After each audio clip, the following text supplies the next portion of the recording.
Welcome to the Milo Yiannopoulos Show on Podcast One, broadcasting live from Mordor, the Borg Cube, and Voldemort's lair all at the same time. This show is hosted by Milo Yiannopoulos, the most fabulous supervillain on the internet. Sorry, no offense, but it's true. The Milo Yiannopoulos Show is brought to you by Breitbart.com. Welcome to episode 10 of the Milo Yiannopoulos Show, or as I like to call it, our 10th week anniversary. Did you remember our anniversary, Tom? Yeah, this is 10 weeks. I haven't been here for 10 weeks, but... Yeah, you didn't. You're a liar. You thought this was episode 11 a minute ago. Just a minute ago. You never remember our week anniversaries. Okay, I'm sorry. Anyway, we've been going for 10 weeks. Somehow, I don't know how this has happened. I think it's a grave error in judgment from the powers that be at Breitbart and Podcast One. Somehow we have not been yanked off the air. I think we put on a good show. I've tried. I've tried to get removed from the air. There have been some ad reads that didn't go great. Did you listen to talk about Did you ever re-listen to our Sour Skittles banter from a couple episodes ago? People love that. Yes. And there were some nice pictures on the Twitter account of red wine and sour Skittles. And people still remember. They still know which ones I like and I don't like. People like... Yeah, I'll tell you something about my listeners and my readers, my fans in general. They have the sharpest minds. They're the most brilliant people. They remember everything. They have such good heads for detail. They know more about my life than I do, because I make most of this stuff up on the fly. Well, I don't think when we talk about Skittles on this podcast, that it's going to show up all over Twitter when we get off, but it does. That happens. People want to know this stuff. They want to know what I eat, what I wear, what I drink. It's a remarkable thing. This is the pressures of fame. All right, let's talk about, we've one subject and one subject only this week, and it is the spectacular pandemonium at DePaul University in Chicago, Illinois.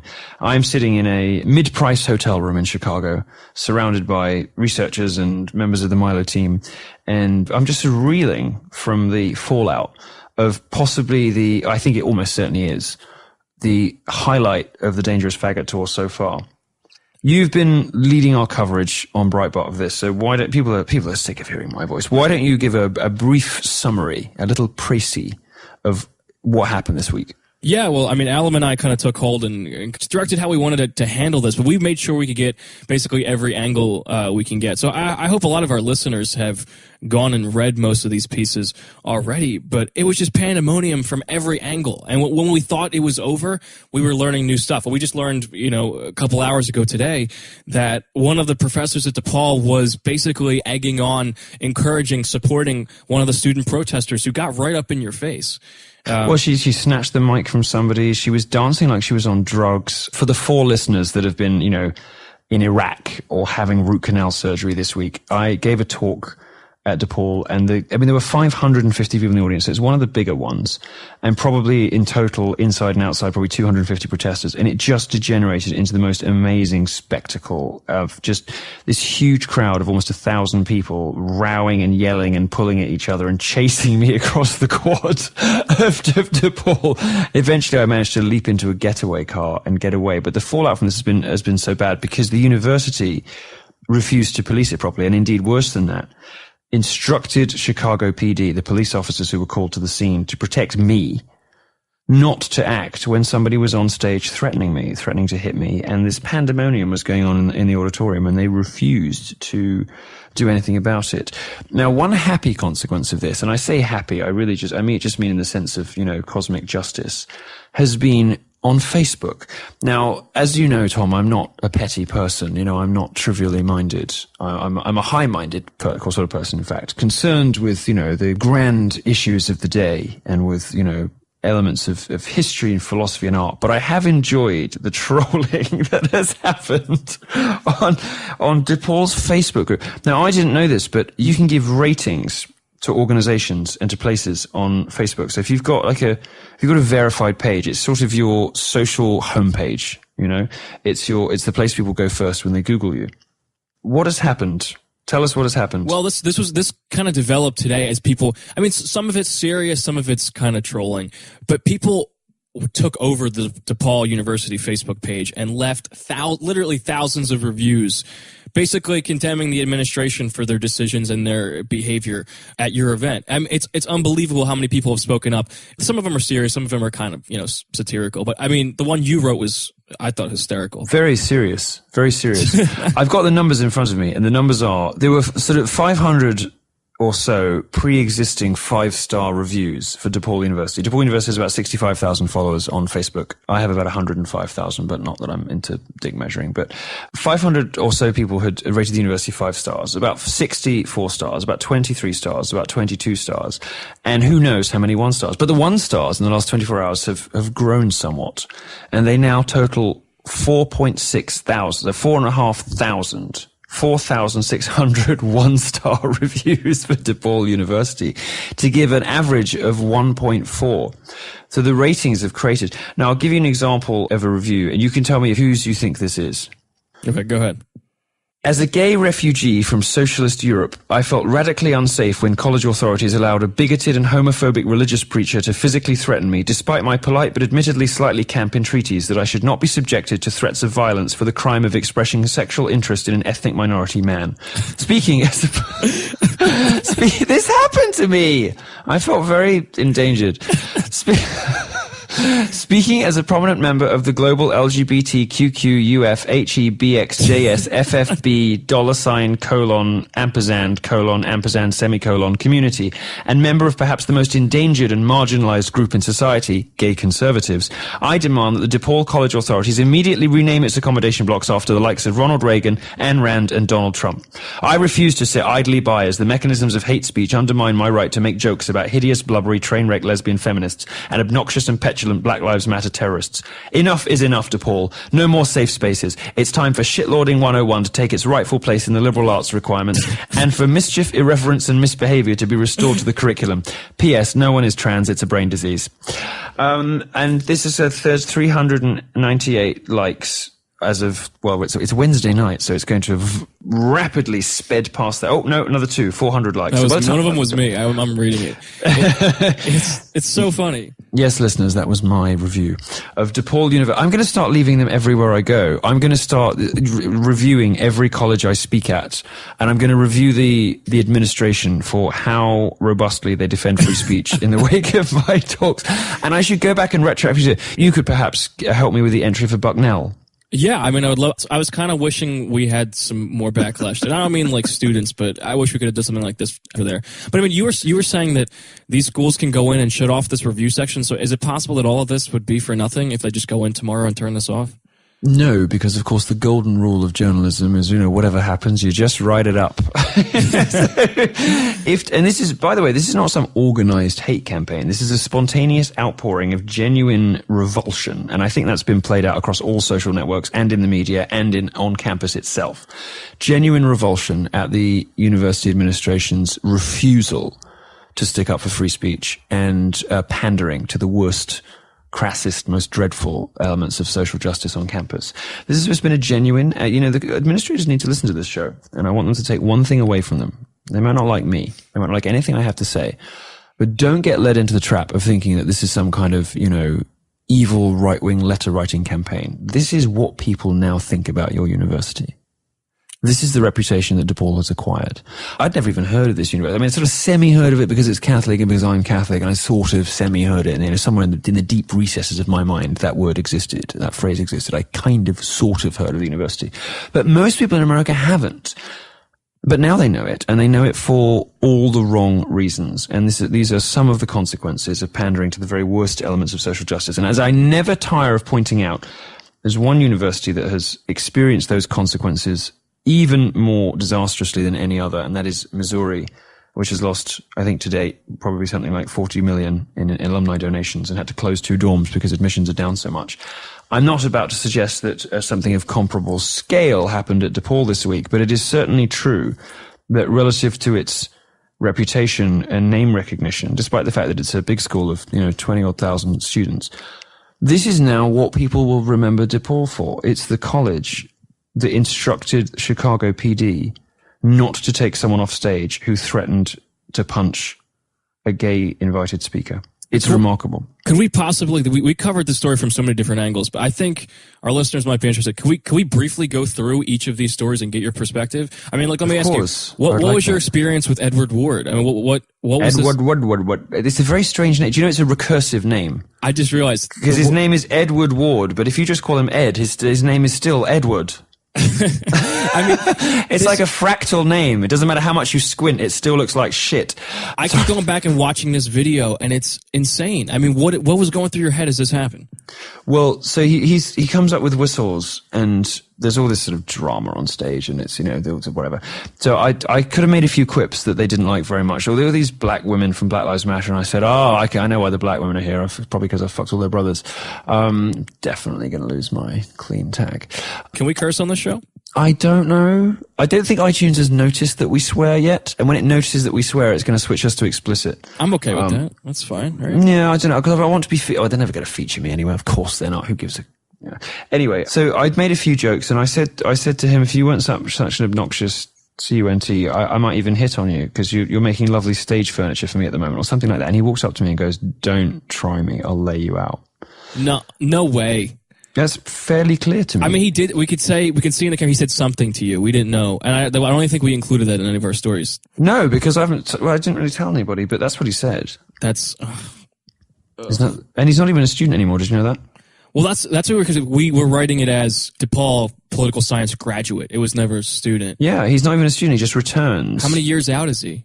I don't know. Probably a couple. Funded, who knows by whom, to come and cause trouble on campus. It's a remarkable thing. Is that why I think they were chanting "get a job"? Is that what they were chanting?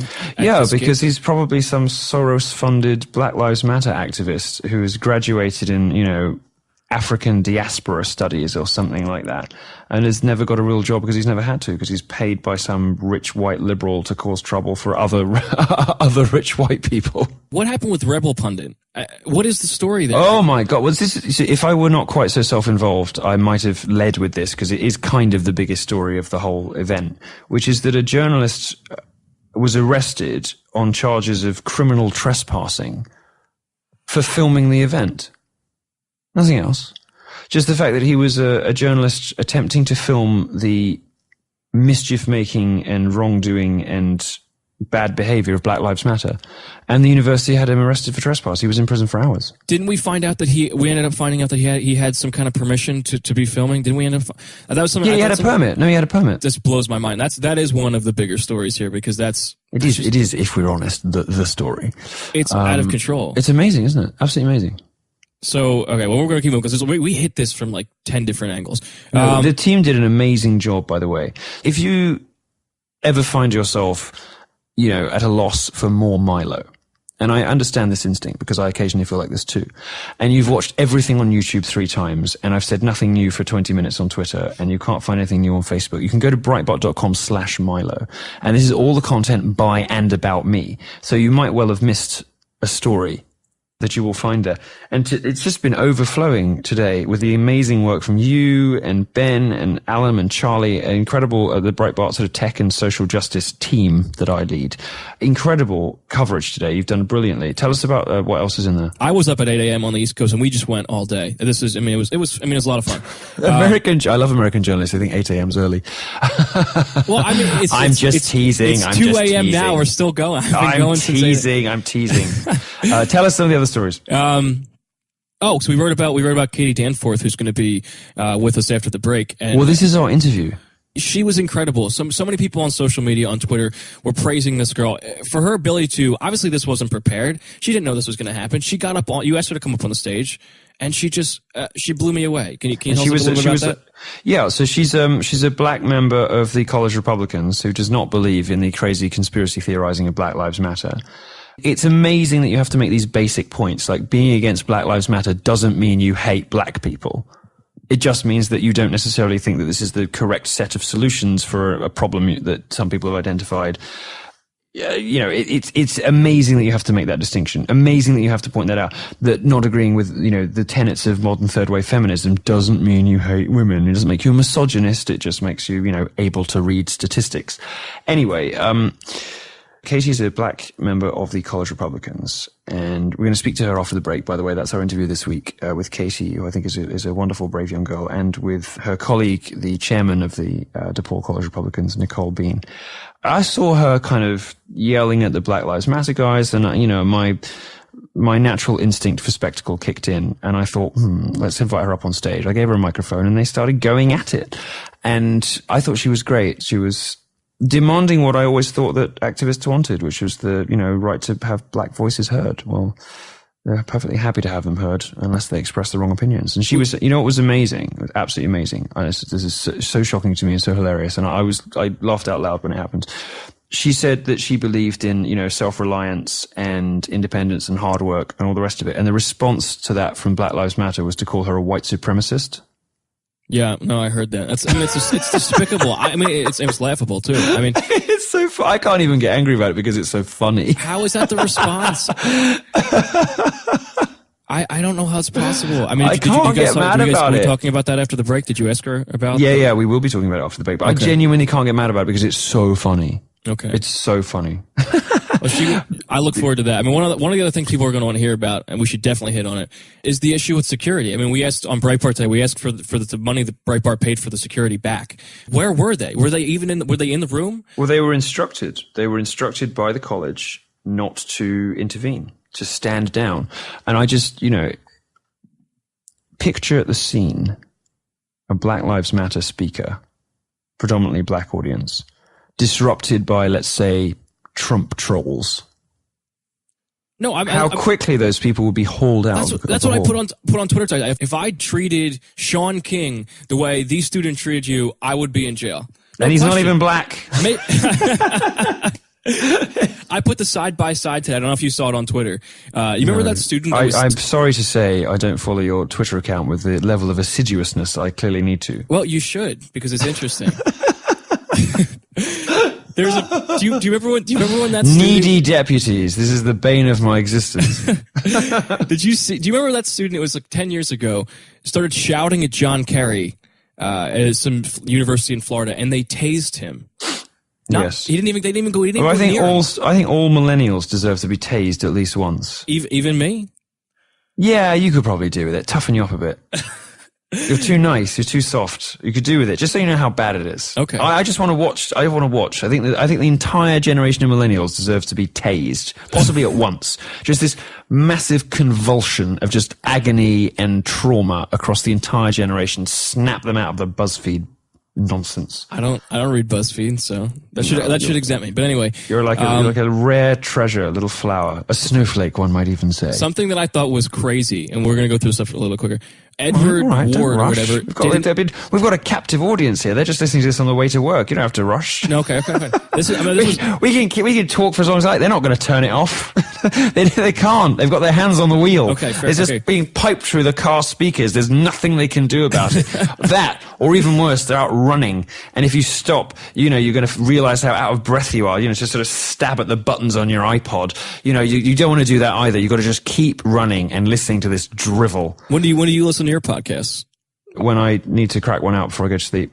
Okay. And I need the sound of my own voice to get me over this podcast. Just to get me over the line. It's this one. Well, any of them. Anything with my voice in it. Okay. I have my soothing, dulcet British tones. You could just get me over the edge. You could just put your appearance on Joe Rogan on. That's just 3 hours. So that's good. I can get lots done in 3 hours. So Edward Ward. I get so many emails every week from people like 50, 60 years old. I do love your podcast and it's great, but I do wish you'd tone down the swearing and sexual content because I'd love to play this to my grandchildren. I'm just like, what do you think they're listening to? What do you think the conversations they're having in the playground? Because they're so much worse than this. This isn't exactly a family show, but I would invite young people. No, I disagree. I think everybody should listen to this. I think everybody should read everything I write. I think everybody should listen to this show. I think this is the perfect thing to have on at the dinner table. Because if your mother's casserole is revolting, you have an excuse to spit it out. And you can plausibly claim that it wasn't the food. That's how we should brand the show. Listen to it at dinner. Bring politics back. When you can grimace and pretend that it's the show and not your mother's terrible cooking. We've wandered off the point. Okay, anyway, I don't know how this happened, but somebody from Heat Street found Edward Ward's cell phone number online and called him. Ward. Yes. Ward. Edward Ward. And did you get a chance to listen to this interview? No, I haven't. I know what he said though. He said that my words could inspire massacres. Yeah, so he linked you very directly to the Charleston shooter Dylan Roof, which is odd because I don't. The only thing I have in common with Dylan Roof is we both dress like rednecks. No, I'm just kidding. People who listen to your message know that you're not a both racist. like the Confederate flag. You're a lot of things, but you're not racist. I mean, it's a tough sell. It's a tough sell trying to persuade somebody that I'm a racist for reasons that most listeners will know. It's a pretty tough sell, isn't it? Yes, it's a very tough sell. That was his big thing. He's like, he defended his actions. He was on Twitter today. I think you quote retweeted him. I did. Oh, do you know actually on that subject? I don't know if I've told you this, but I now go out, when I go clubbing, I now take a paint chart with me. You know, one of those like Dulux paint charts where you can pick sort of what color you want to. So I don't sleep with anyone who's lighter than Pharaoh's Gold 5. So what I do is when somebody expresses sexual interest, I will delve into my Louis Vuitton handbag and open up a fan paint chart and hold it up to their face. I'm sorry. That's the teaser bit for this week. That's going to be the teaser clip. I don't sleep with anyone lighter than Pharaoh's Gold 5. That's the bit. That's going to be. Milo doesn't sleep with anybody lighter than a 10-6. Do you know the worst thing about that is it's true. It's literally the color. It's literally the skin color, the lightest skin color I like. All right. Let's get one more interesting thing. Okay. One more salient point about DePaul before we go to break, and then we'll come back and we will have a much more sensible segment. Why? Because you're not in it. We'll be listening to Katie and Nicole tell us about their experiences, but to try to be interesting in the time we have left. Okay. This one I'm picking this one because it irked me to no end. I want to talk about, I want to get your opinion on DePaul University president's apology to the college Republicans, his statement basically today, which was like a backhanded attack at you and your political views. Didn't apologize to me. Where's my refund? I want my money back. And so do the college Republicans. Didn't address the only thing we want to know, which is where's our money?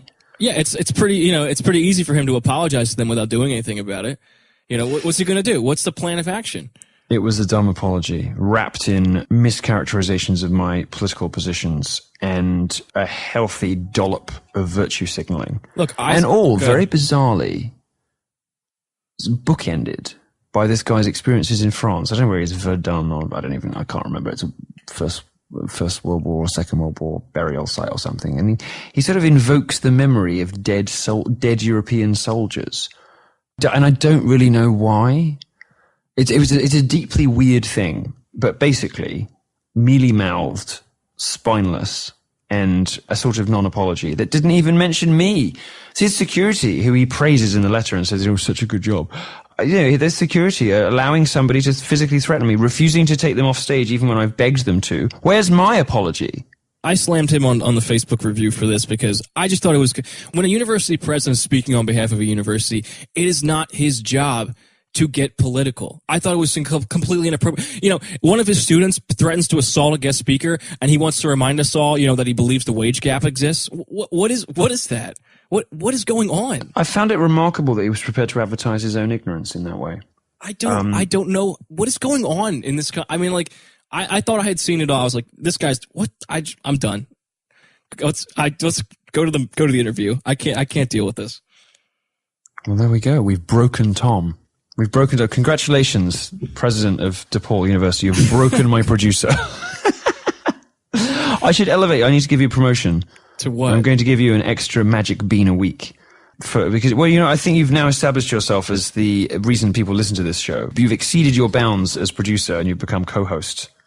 Oh, am I officially co-host? I don't know. We're going to have to start calling this show Sickotopoulos. Yiannopoulos. All right. Enough silliness. We're going to break. You've been listening to me, Milo Yiannopoulos, and my trusty sidekick and evergreen companion, Tom Sicotta. After the break, we're coming back to speak to Katie and Nicole the lovely girls from the DePaul College Republicans to dive a bit more deeply into the insanity of what occurred this week at DePaul in Chicago. We'll be back right after these messages. What if today was the last normal day of your life? Cassie Sullivan thought she knew what tomorrow would bring. But she was wrong. We were all wrong. The first wave took our power, killing 500,000 people. The second wave put that number to shame, with tsunamis that destroyed everything within 100 miles of the ocean. After the third wave, only the unlucky remained, survivors of a virus that left only 3% of the world still standing. In the fourth wave, the others became us. Inhuman beings hiding behind human faces. At the dawn of the fifth wave, we had to choose, give up or get up and fight. But that was only the beginning. In these last days, Earth's remaining survivors will need to decide what's more important, saving ourselves or saving what makes us human. Rick Yancey's #1 New York Times best-selling novel, The Fifth Wave, introduces us to a group of young people struggling to survive in the aftermath of a catastrophic alien invasion. Its sequels, The Infinite Sea and the newly released The Last Star, follow them through a series of battles and betrayals as they fight the ultimate war between life and death, hope and despair, love and hate. Entertainment Weekly calls the series remarkable, not to be missed under any circumstances, and urges fans to just read it. USA Today hails this as a modern sci-fi masterpiece. And best-selling author of The Passage, Justin Cronin, raves in his New York Times book review, calling The Fifth Wave wildly entertaining. The highly anticipated finale is here and will leave readers stunned. Learn more about the Fifth Wave series at fifthwavebooks.com. Making an impression is all about contrasts. Listen to gangster rap in the afternoon and Wagner in the evening. Wear Louis Vuitton but smoke Newports. Lunch at Claridge's but dine at KFC. Why spend tens of thousands on a fancy car when you can make just as much of an impression stepping out of a used Toyota in Gucci sunglasses and a three-piece Savile Row suit? I'm not entirely sure this is true, actually. You can get out of a used Toyota in Gucci sunglasses and a three-piece suit and create the same impression as stepping outside of a Maybach. But you know what? Let's go with it. With TrueCar, you can connect with a local certified dealer of your choosing so you can lock in guaranteed savings off the MSRP. I have no idea what that is, I guess you do. And enjoy a better buying experience. TrueCar customers are more likely to enjoy a faster buying process when they connect with TrueCar certified dealers. Over 2 million cars have been sold to TrueCar users by the TrueCar certified dealer network, and there are over 11,000 TrueCar certified dealers nationwide. You will work directly with the TrueCar certified dealer, and TrueCar users save an average of $3,279 off the... Oh, I know, it's manufacturer's suggested retail price. There we go. So I'm basically like an old person. Using the TrueCar website or the TrueCar app, you can easily find the car you want. So when you're ready to buy a new or a used car, visit TrueCar.com or download the TrueCar app to enjoy a better car buying experience. Some features are not available in all states. I have been Milo Yiannopoulos. Thank you for listening. It's the podcast with political analysis as rigorous as my daily hair care routine. Welcome back to the Milo Yiannopoulos Show on Podcast 1. This event got ruined, kind of. Like, not really. I thought it was pretty good, but whatever. Here's this dinosaur from Safe Space. So I brought it to the Wait, party. no, I saw it. Someone asked me to sign it. Really? I signed your dinosaur. I remember signing your dinosaur. Somebody brought it to me. We named it Milosaurus. Oh. Why are you eating gold right now? No, it's recording. But that's okay. Hi, that's Will Ross in the background. All right, let's get started. Welcome back to the Milo Yiannopoulos Show. We're in fits of giggles here in a hotel room in, where are we? Chicago, Illinois. And I am with two lovely ladies, members of the DePaul College Republicans. I am with Katie Danforth, who is a member of the College Republicans. And I am with Nicole Bean, who is the, what are you? You're the chairman. Is that allowed? You're chairperson, chairwoman? I don't care. You're a conservative, so you don't give a shit about stuff like that. Right, so why don't you give us a little quick overview of the chaos and drama that has been happening in DePaul this week? Sure. So it pretty much started when about 2 days before the event, DePaul threw an extra around $1,000 security increase fee on us. Luckily, because of the generosity of Milo and his team, we were able to continue the event. But once the event came, we got everyone in. It was great. We were having a good time. And then some awful human being came in with an even worse whistle and started blowing it. And,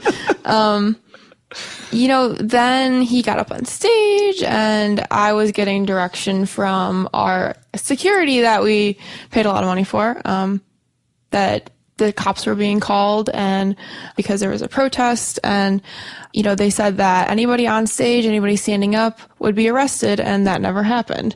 The protest then got indoors and we began marching around the university, chanting things and just trying to... We're fighting back against the left. Do you know, it was nice for once, as a conservative or libertarian or whatever you were, it was nice to sort of be marching for something, to feel like you were...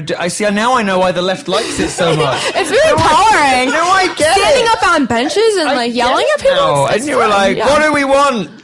I don't know. But we just want to carry on with our event. Freedom of speech, I guess. It's not that. So we tried to march on the principal's office here in DePaul after the security that we collectively paid for, college Republicans and some of the generous donors and me. We didn't get the service we paid for, did we? No. And in fact, after Black Lives Matter protesters stormed the stage and threatened to hit me and who weren't even students either. They're not. No. You see, now I've heard a rumor. The one with the whistle was not a student. He graduated last year. You see, so I heard a rumor, and I don't know if this is true. I heard a rumor that these people are starting to get involved in activist groups where basically they're funded activist groups, like paid activism. Yes. So these are groups that operate particularly in places like Chicago, and they're effectively paid to come and disrupt things. Now, that was certainly the case during the Trump protests here in Chicago a while ago. And I've had the great honor visited upon me of a similar level of disruption to Daddy, which is very nice. But something a bit weird happened, and I want to come to you, Katie, to talk about this. And I found this really mystifying. So I'm sitting here with two lovely ladies, Nicole, my new favorite blonde, and Katie, my new favorite white supremacist. If you don't know, well, you won't know this because you're listening to this because it's audio only, but Katie is a black lady, and you were called a white supremacist by Black Lives Matter. Could you talk us through how this happened? I suppose, where to start. So they got up on stage and they were just, interrupting. And one of them started talking about how, white cops need to stop killing black people. And it really got me sort of angry.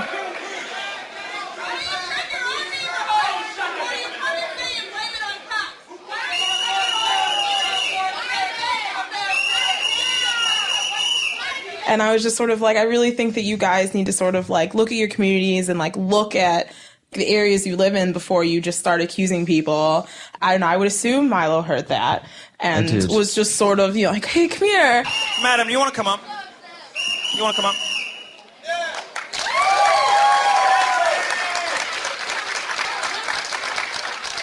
And so then I was like, okay. I did a very mischievous and reprehensible thing and invited you on stage and gave you a mic so that you could drown them out. All right, you guys really need to check yourself. Because Let her talk. Let her talk. Let her talk. you were complaining about how we wouldn't let you in, and if what we say and what we do is about letting people in and acceptance, then by all means, we let you in. I didn't talk to you. Please, Katie. But you're in a place and you're not respecting it.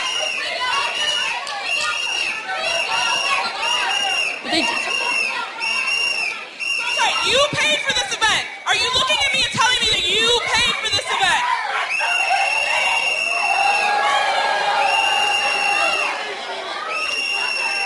Please remain.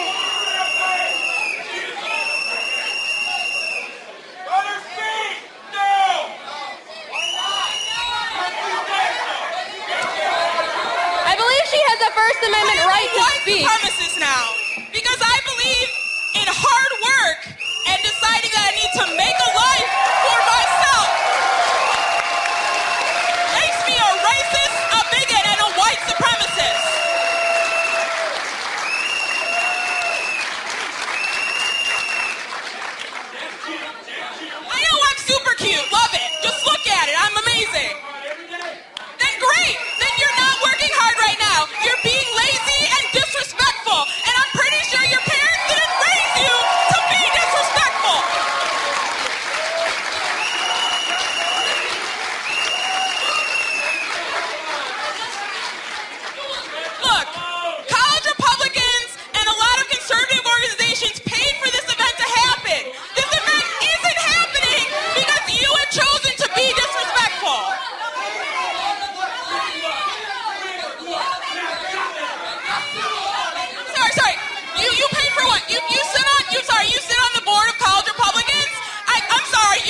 Please remain sitting, Brandon. Why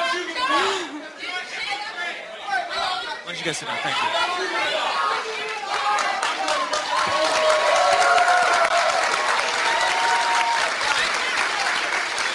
You see, this lady turns up. She's speaking on behalf of respectfulness and hard work, and they call her a white supremacist. If there's anyone perpetuating stereotypes about blacks, it's them.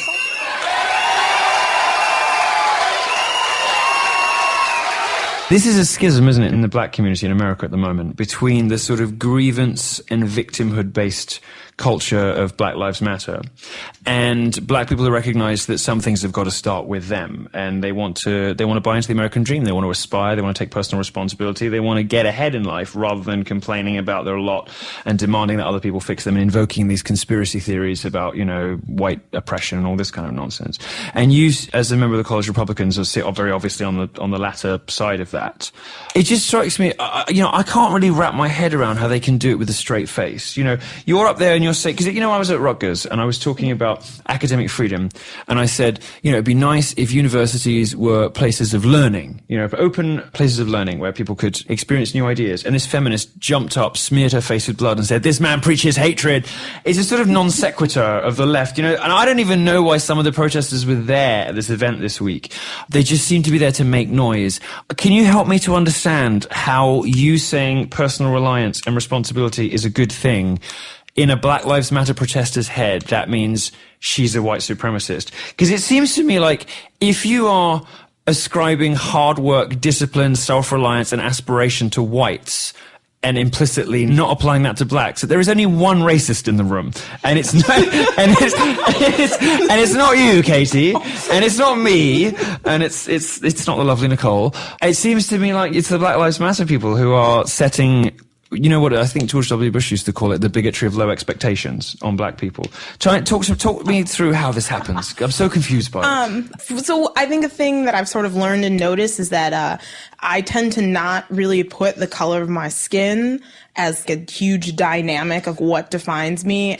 After I got off stage, some of the protesters, they were just trying to talk to me, and they really felt like you were attacking them. And I'm like, but he's not attacking you personally. He's not doing anything to you. There's just this sense of if you attack one, you attack all. And this is a left thing, isn't it? And it's not just it's not even if you criticize one black person, you've criticized blackness. It's if you've criticized feminism, you've somehow also criticized Black Lives Matter because of this idea of intersectionality, which I like to say is just another way of saying that some people's lives are shit for multiple reasons. The left now doesn't have many battles left to fight and doesn't have many people left in its ranks. So they all have to kind of team up. So if the feminist gets threatened, they're all in. If the Black Lives Matter gets threatened, they're all in. And they kind of come out en masse. And that's perhaps sometimes why their objections can seem a little nonsensical or kind of these random non sequiturs. You're sort of talking about academic freedom and somebody then starts to, it's a very confusing thing. And it was, I felt, because I knew you were a member of the society, I thought you would be fine, and I hoped that I wasn't picking on you. And you held your own so marvelously, and I know that a lot of people have watched you online shaking. already. I was like, it's okay. No, you know what? I admired you because, I won't do this in gay groups because I get the same thing from homosexuals that you sometimes get from these people. And they're in the minority in both cases, they're in the minority of crazies.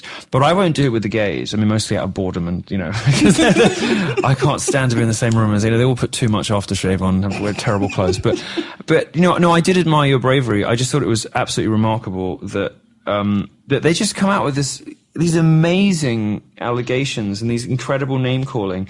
And I noticed that at American University a few weeks ago, a black guy came up to me and said, well, he actually was in the Q&A. He said, I'm walking through and I'm getting attacked by Black Lives Matter for coming to your talk. And the two things that struck me were, one, the progressive left clearly can't comprehend why somebody would want to listen to a talk by somebody they might not agree with. They literally can't wrap their head around the idea of exposing yourself to new ways of thinking. It doesn't even occur to them that you might go to something to be challenged, or to have a different way of thinking suggested to you. And secondly, they're guilty of the worst kind of racism, the kind of racism that puts all black people in a box and suggests they all have to think the same and act the same. And doesn't, they say they want to raise up black voices. Well, they only want to raise up black voices if they have the right opinions. Anyway, I thought you were very brave. I thought it was remarkable. Thank you. I want to return to Nicole briefly because Talk us through what's happened in the aftermath of this event. So, obviously, you'll be listening to this on Friday. And in the meantime, we've been on Fox, haven't we? We've been on Bill O'Reilly, on the O'Reilly Factor. We've been on The Five. So mostly conservative media have covered it. Liberals, of course, don't cover it because they're embarrassed about what they've created. Tell us about what some of the fallout's been like on campus. What have you been going through I say going through, you're not a victim, but, what have you been doing since? Well, so far, I think as a group, we've just been going through the issues that we need to take at hand. So whether that be suing the university to get our money back for funding. Sue the university? Yes. What for? For your money back for security? Yes, and also your money. Well, you can. Well, I've asked them for it back. I mean, I don't know. They're trying to rope me into a lawsuit. Bloody America. I said, no, honestly, all I did was show up and crack a few jokes about lesbians, and I'm finding myself embroiled in a $1,000 lawsuit. We don't do that in England. We just challenge each other to duels. We should start that here because maybe you owe somebody £1,000. You call them a cad and a bounder. You leave a calling card at their gentleman's club and you challenge them to a duel. It's still how it's done in England. I think that we're taking this approach though because we met with administration today and literally got nowhere. I think that they say that these people will be punished. They say that things will change and we know they won't. We got a letter from the president of the university he apologized, but he also proceeded to write 4 paragraphs ripping you the entire time. Wrongly, by the way. Wrongly. He said that Milo Yiannopoulos believes that homosexuality is entirely a choice. And if he'd just said, is a choice, there was some wiggle room. But he said, specifically, entirely a choice. I've never said that. I've just never said it. It's like, you are the president of a university with 24,000 students, and you don't take the time in a letter that's going to be read by who knows, like 1 million people, given the size of this controversy. You don't take the time to get basic facts right. Yeah, and also, too, he thanked CPD and also the security. So it's like, how out of touch are you? And who's feeding you these lies that security did a good job? Because well, they must know they didn't. They must know they didn't, but it's interesting whose backs they've got, This is, by any metric, a mess all over. I came to speak on campus. A small vocal minority of lunatics tried to mischaracterize it as some kind of hateful, hate speech event or whatever, right? Which is clearly nonsense. If you look at the tape, I'm just cracking jokes. It's more like a stand-up set, really. I'm just cracking some jokes, fine. Some people, it's not going to be to some people's taste. So don't show up, don't come, And this tiny minority is able to just derail an event that 550 people showed up for. And the security, the security thing is what chills me the most. It's what I find the most remarkable, that on stage, you've got a guy physically threatening an invited guest. You've got a girl who's snatched the microphone from someone else's hand. They're created a circus. They've refused to leave after a decent period of time. And this guy threatens me. Security won't touch him. Yeah. Security won't do anything. And security came up to me and told me I need to make these announcements to our guests who are there being fined. They stood up and they said, you need to tell these people to sit down or else we will arrest them. They all sat down as soon as I said that. I was moving I don't know what happened, but then they said anyone on stage will be arrested. And that didn't happen. The people who were on stage, who were our guests, who came from different universities, who just wanted to hear you speak, they got off the stage, they sat back in their seats, and they were quiet. These other people didn't, and they weren't arrested. Nothing happened. No, and actually, this is the first time I've done... What have I done? 20, 30 days? I don't even know at this point. I'm doing 66 this year. This is the first time I've ever stopped an event early because I realized there's just nothing profitable to be gained from continuing, I found the university's response is amazing. And the president's letter, which kind of, criticized a caricature of my opinions that didn't really bear much relation to reality, proceeded to sort of say there was a problem and that they were shamed but then at the same time praise security. It just didn't make any coherent sense. And also it was a bit weird. The guy's in France and he's kind of invoking the memory of dead Second World War soldiers or something. Well, and then he also too said that we would be meeting with the Black Lives Matter people, and I told our group, that's like negotiating with terrorists. I'm not going to do that. This is America. We don't do that. So I don't know what meeting they're talking about. I don't plan on meeting with them. They can be reprimanded by the university, but I don't have the time or the patience or the capability of meeting with people who are that stupid. Katie, if you were the rare chance, and I realize this is a remote possibility, perhaps consigned to fantasy dimensions, where you were able to sit down with a representative of Black Lives Matter and sort of explain to them reasonably why you object to their behavior, what would you say to them? Putting you on the spot. You very much are. I don't know, I guess I'd sort of ask them, what is the point of your movement? Like, I see you fighting when there are racial issues. I don't really see you fighting in the same manner or extent for, like, black on black crime. And I feel like it's not really about you. Sometimes I think about it, and I could be getting this quote totally backwards, but Martin Luther King once said, like, I want, one day, like, my kids will grow up to be judged by the content of, like, their character, character and, like, not the color of their skin. And that's kind of like what I believe. And I think like that's really what America is about. And like I found so much acceptance in the college Republicans. And like we all think differently. We all vote differently. And, we all have different opinions, but we all understand it's, knowledge is key. To just make yourself about black people. You're asking other races to look at you not as black, but you choose to marginalize yourself like as just like this, okay, well, Black Lives Matter. And if like a black person opposes you, they become this enemy and this negative evil thing. Worse than the white people. And it's just like you're like Voldemort for them, aren't you? you're a black woman in particular. You're a black woman who dares to have her own opinions. You're like, I don't know, you're the cross between Voldemort, Darth Vader, and Skeletor.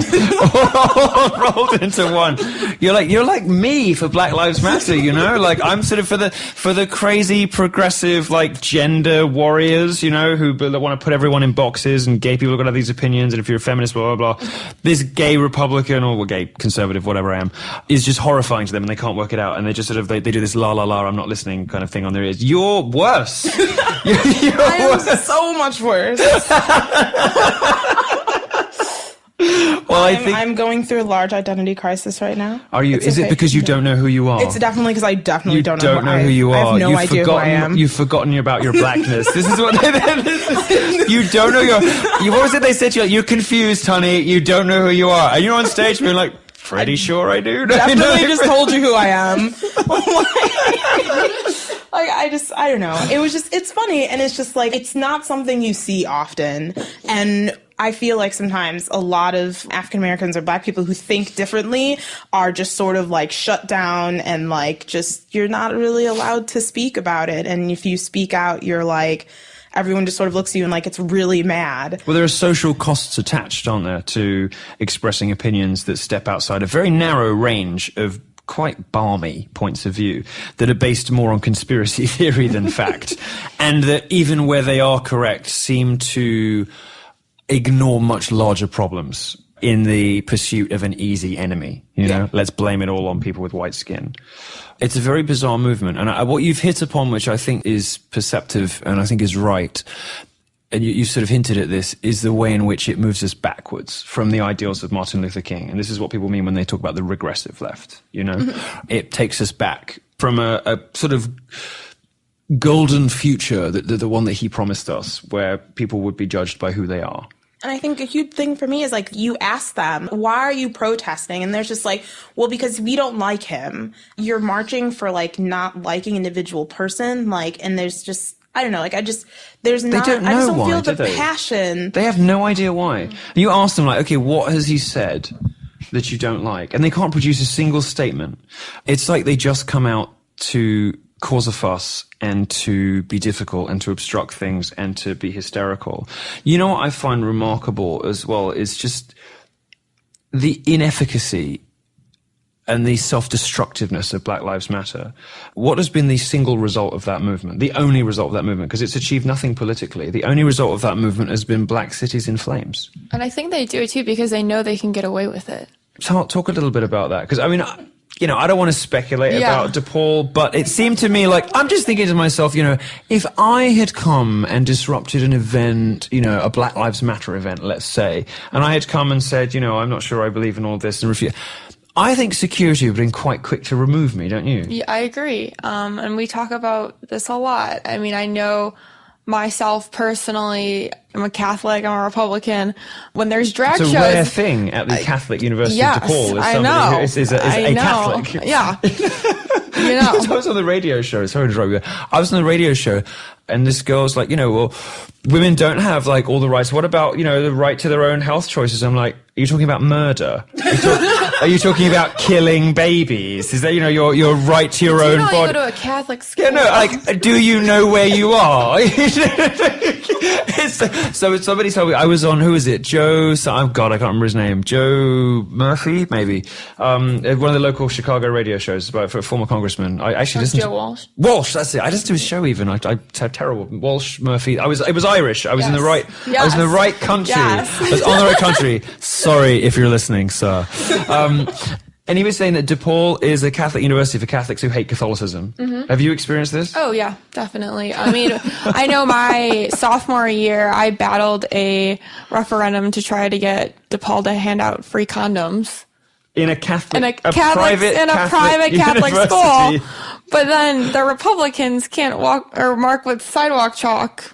But you can maybe hand out condoms. Because the chalkening was a thing here too, wasn't it? Yes. Because they banned it. They banned all political slogans here. Yes. Anything with a presidential or any candidate, name anything demeaning to other presidential candidate, anything. So, I mean, build a wall, which, I think we can all agree is a very short and concise way to say secure the border because we have a bunch of illegal immigrants coming in and it needs to stop.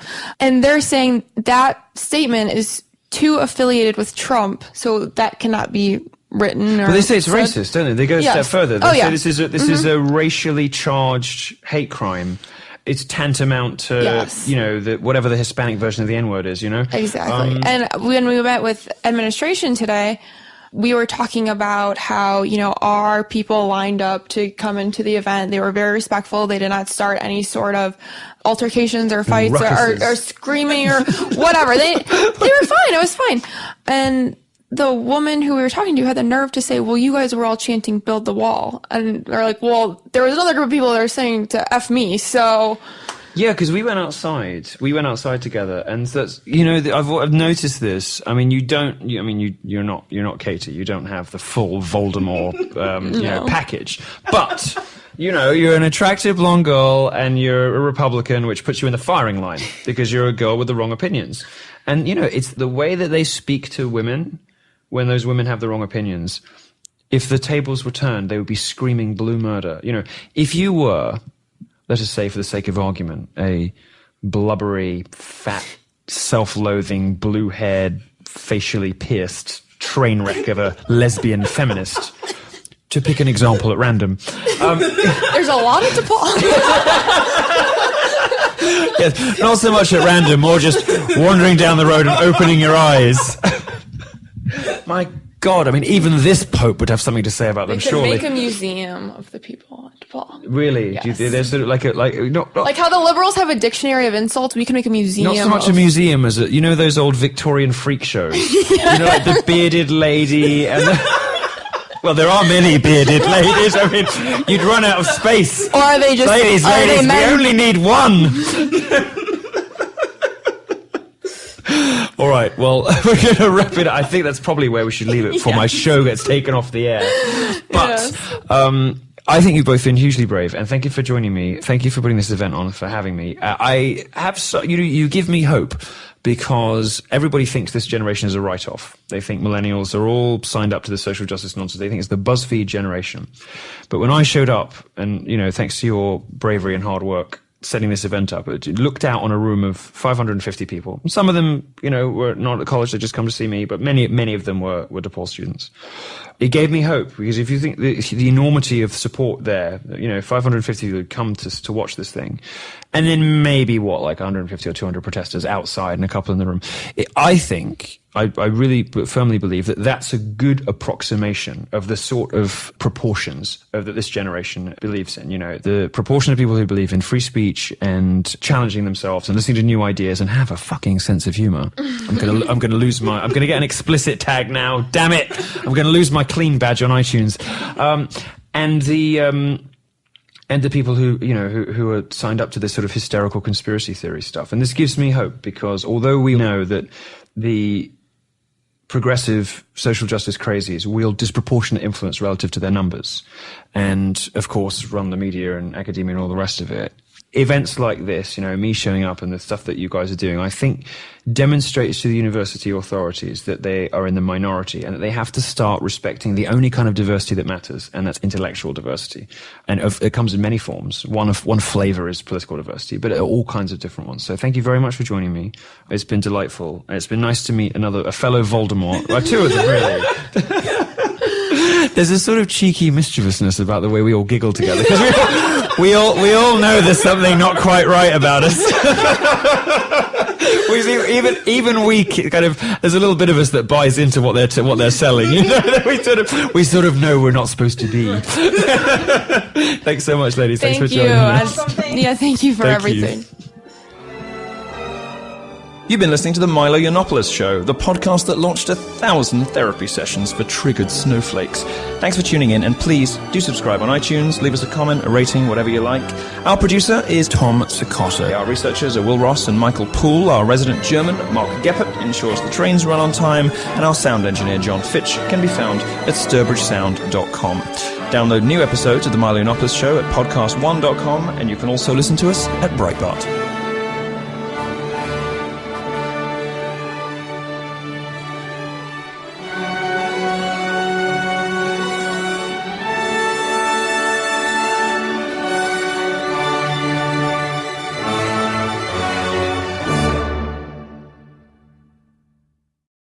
Stay tuned for 60-second AP News headlines.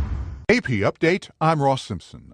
2 U.S. Navy F/A-18 Super Hornets were apparently in the wrong place at the wrong time today when they collided and crashed off the coast of North Carolina. The accident happened in the right place, though, because Coast Guard Lieutenant Commander Kristen Pecora says there was a commercial fishing vessel and also a couple of helicopters in the area at the time of the mid-air collision. 2 individuals were a rescue swimmer retrieved them from the water, and 2 individuals were retrieved from the fishing vessel, and one of our rescue swimmers deployed down and retrieved them. An aviation survival technician with the Coast Guard who helped rescue 2 of the downed aviators say they suffered a few dings and bruises from ejecting at high speed, but were in otherwise good shape. Another Coast Guardsman says some wreckage from one of the jets was still on the water when they swam to the men. AP Update, I'm Ross Simpson.